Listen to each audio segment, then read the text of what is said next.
Last winter, Senator Matt Little organized a roundtable discussion on the skyrocketing cost of insulin. I called this roundtable here today because I believe the cost of insulin is immorally high. I always remind people that insulin is not a cure for diabetes. It is our life support. It is simply what keeps me and my younger brother and 7.5 million people in the United States alive. It is not a cure. It is literally what keeps me alive. Without insulin, I am dead. In the United States, at the time we were using insulin pens, so a little bit different than Quinn's vial. Insulin pens are sold in boxes of 5, and we were using Novolog at the time, and a box of 5 insulin pens cost us $697 at the Walgreens at the corner of Larpenteur and Lexington. When we were traveling, we purchased insulin in 6 different countries, and the price of insulin there varied between $40 and $73 for the same box of 5 pens. Alec's first visit to the pharmacy in June without insurance was scary. I can imagine how scary it was for Alec to leave that pharmacy without his life-saving insulin. And he left that day because he did not have the $1,300 that the pharmacist was charging him for insulin and supplies. From the accounts of those closest to him, we put together a timeline that is as accurate as we can get without Alec here to give us the facts. On June 20th, the last day I saw my son, he stopped by the house with friends. They were heading to Wisconsin to buy fireworks, getting ready for the 4th of July. He visited with us. He paid me his car insurance. He looked well. There was no signs of stress or distress. He informed me that he would be picking up his meds in the next day or 2. On June 22nd, Alec went to the pharmacy and left without his medications. We believe he felt he could stretch out his remaining insulin until his payday on June 30th. From his bank account records, I could see that he had approximately $1,000 in the bank on that day. So he was about $300 short. $300 could have saved his life. Alec Smith was a constituent of Senator Melissa Wiklund, author of the Alec Smith Emergency Insulin Act. The bill would create a fund to provide emergency insulin to diabetics struggling to afford it. She joined me recently, and I asked her why insulin is so expensive in the United States. Well, I think there's a combination of factors, but it's still really hard to pin down, what is it that, it's not one thing, I think, that's driving the cost increases. I think if you look back to the late 1990s even, vials of insulin were much more reasonably priced, and since 2000, prices have more than tripled, 5, 6, 7 times what they were in the late 90s.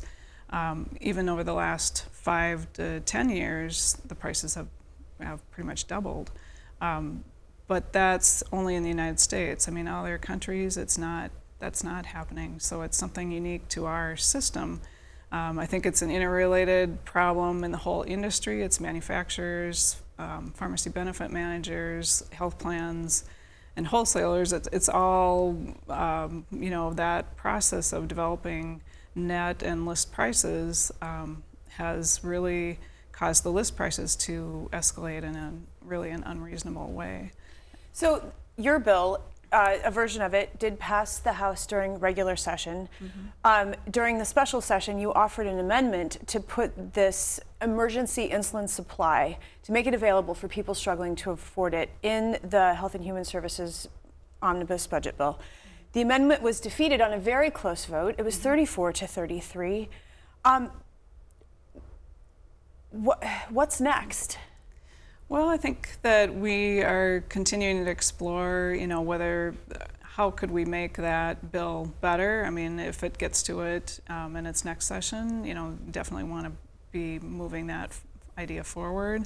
If we could do something in the short term, I mean, there's always discussions about special session, but I think that's up to leadership, and I hope to keep working on, making sure that the bill is in the best shape that it could be, and it's workable, and that we've done all of the research to to say, yes, this is a strong proposal and we want to see it move forward. 5 Republican senators have offered a proposal that was published in the Star Tribune that would create a new billing code to be used by existing pharmacies who currently participate in public programs. They're asking the governor, as you said, to call a special session this fall to put this into law. What are your thoughts on this proposal versus the one that you have?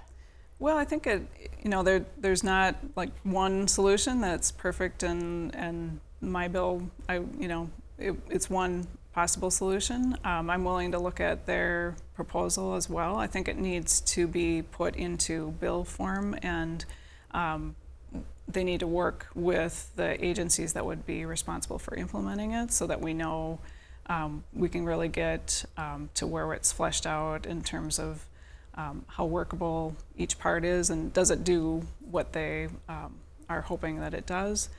Some of that work that we did on the Alec Smith Emergency Insulin Act this session, was working with DHS, working with the Board of Pharmacy, and to create the language. And so I'd like to see that on any other proposal that comes forward. I think that needs to be done as well.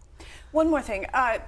House Minority Leader Kurt Doubt said that this proposal, which would add a tax to the insulin makers that would then pay for this emergency supply, that this way of doing it would just in general overall increase the cost of insulin, because it's just shifting the cost rather than reducing the cost. Do you think he has a point? Well, I think the bottom line is we want to get to cost reduction. I mean, we want insulin should be affordable to everyone who needs to use it. I think in the short term, though, we need to look at solutions that involve all the parties. And to this point, the manufacturers, the prices continue to rise. They have said that they're doing what they can, but prices are still rising. And so I think it's reasonable to expect that they contribute to this solution. Hopefully it's a short-term solution, and as we work all together with the federal government, with all the stakeholders in the process that I described, that we work with them and we come up with a better way to manage prescription drug prices going forward and insulin prices. If you look at the cost to society of people who are not able to afford their insulin, that cost to the state is huge. People who are not able to access it and who are rationing, they have serious health impacts, and that continues to be a lifelong impact, or as severe as Alec's case, where he died. I mean, it's a crisis, and we need to approach it that way. That doesn't mean it's the only solution forever, but right now, I think it is responsible to ask them to contribute to it. Finding a way for something to be done. Senator Wiklund, I want to thank you. No, thank you. I appreciate your inviting me.